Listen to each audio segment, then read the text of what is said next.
Hai semuanya, welcome back to Geo with Chess. Perkenalkan, aku Jesel Samantha. Aku adalah silver medalist dari ajang OSN tahun 2022 bidang geografi. Nah, teman-teman semuanya, pada materi kali ini kita akan membahas mengenai interior bumi. Jadi, pada dasarnya, interior bumi terdiri dari 3 bagian, yaitu kerak bumi, mantel bumi, dan juga inti bumi.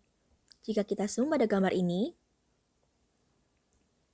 pada gambar ini ada angka-angka seperti nomor 1, lalu nomor 2, dan juga nomor 3. Nah, teman-teman, untuk nomor 1 ini yang aku beri warna ini ya. Nah, yang aku beri warna ini adalah kerak bumi. Sedangkan yang aku beri tanda nomor 2 ini seluruhnya adalah mantel bumi. Lalu pada bagian pusat yang seperti nukleus ini ya. Nah, ini adalah inti bumi, nomor 3. Nah, jadi teman-teman, basically bumi kita terdiri dari kerak bumi, mantel bumi, dan juga inti bumi.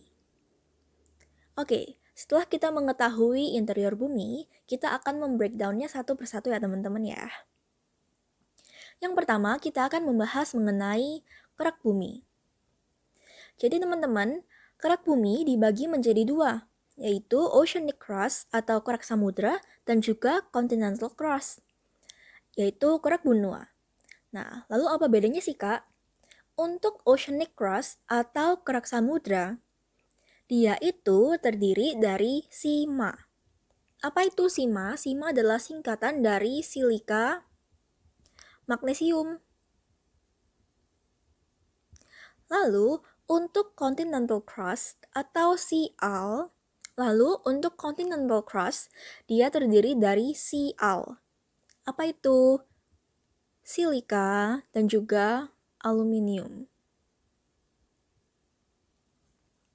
Nah, sebenarnya oceanic crust dan continental crust sangat terlihat jelas jika kita melihat pada gambar ini. Nah, pada bagian yang aku beri garis ini, nah, sebagian ini adalah si benua. Oleh karena itu, ini adalah kerak benua. Sedangkan pada badan air ini, perairan ini adalah samudra. Jadi ini adalah ocean. Lalu apa sih bedanya antara oceanic crust dan juga continental crust? Jadi gini teman-teman semuanya, kalau kita membahas mengenai oceanic crust, dia ketebalannya itu hanya sekitar 6-10 km. Sedangkan continental crust atau kerak benua itu dia 70 km tebalnya. Akan tetapi, oceanic crust itu lebih dense atau lebih berat, lebih padat gitu ya teman-teman ya. Nah, dia itu beratnya 3 gram, sedangkan untuk continental crust atau kerak benua, dia itu less dense. Dia hanya sekitar 2,7 gram per centimeter kubik. Oleh karena itu, si oceanic crust itu lebih berat dibandingkan dengan si continental crust. Akan tetapi, secara ketebalannya, si kerak benua ini bisa tebal sampai 70 km. Kalau yang kerak samudra itu hanya 6-10 km saja. Seperti itu teman-teman. Sekarang kita akan melanjutkan lagi ke bagian yang kedua, yaitu mantel bumi. Nah, mantel bumi ini didominasi oleh batuan keras, terdiri dari besi dan juga aluminium.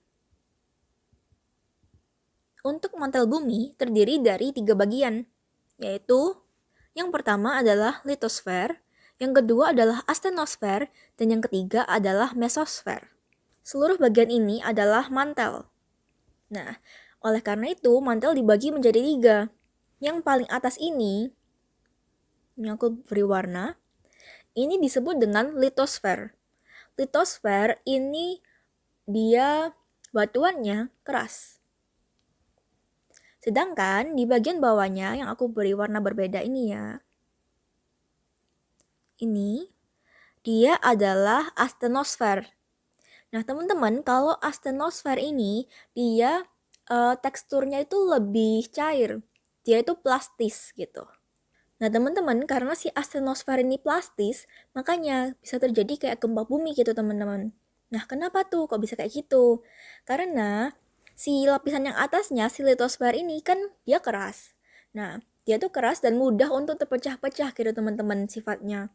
Nah oleh karena itu, kalau misalnya kita gambar ya, bagian bawah ini adalah astenosfer. Lalu bagian atas adalah litosfer. Nah, si litosfer ini, dia kan mudah untuk terpecah-pecah gitu. Nah, mudah crack gitu ya. Kalau dia mudah crack, nah karena dia di bawahnya itu mudah untuk bergerak gitu kan lumayan cair gitu. Akhirnya, si lempeng benua dan samudra di atasnya itu, dia bisa kayak bergeser gitu. Nah, karena pergeseran lempeng ini bisa ke kanan, ke kiri gitu, makanya bisa terjadi si gempa bumi gitu. Oke, kita balik lagi ke bagian mantel bumi.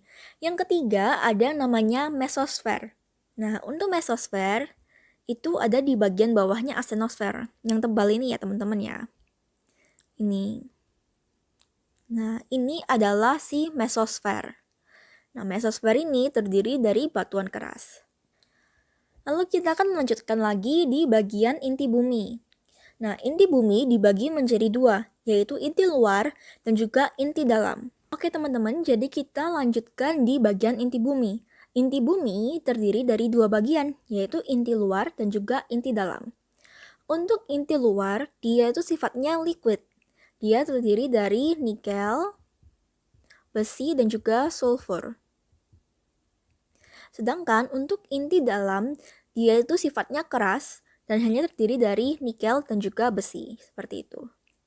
Nah, bisa kita lihat ya teman-teman, ini adalah bagian inti. Dibagi menjadi dua. Inti dalamnya itu dia keras. Kalau inti luarnya, dia itu liquid. Seperti itu. Nah, mungkin bisa muncul pertanyaan di benak teman-teman nih.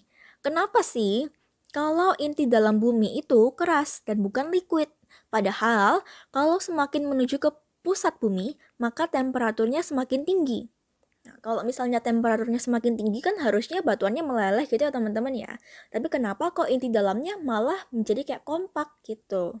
Karena tekanan lebih besar dibandingkan temperatur. Jadi, tekanan lebih berpengaruh dibandingkan dengan temperatur. Oleh karena itu, pada bagian inti dalam bumi, dia tidak meleleh, namun karena dia tertekan memiliki tekanan yang besar, oleh karena itu si batuan menjadi kompak. Oleh karena itu, inti dalam tidak berbentuk liquid. Seperti itu teman-teman. Nah teman-teman, setelah kita belajar lagi nih mengenai interior bumi, mungkin kita akan berpikir gimana sih caranya tahu batas-batas dari struktur bumi ini. Kok bisa orang-orang tahu nih, oh ini namanya kerak bumi, ini namanya mantel bumi, ini namanya inti bumi. Terus kok bisa tahu ya, gimana sih caranya tahu kayak ini kedalamannya berapa banyak? Padahal kita kan nggak bisa kayak menggali sampai bawah banget gitu. Nah, mungkin teman-teman yang tahu bisa langsung komen di bawah ya. Nanti aku akan bahas di video pertemuan selanjutnya. Oke dan teman-teman, sampai segitu aja penjelasan untuk materi hari ini. Feel free untuk bertanya di komen jika ada yang kurang paham. So, thank you so much for watching. Sampai ketemu di video selanjutnya.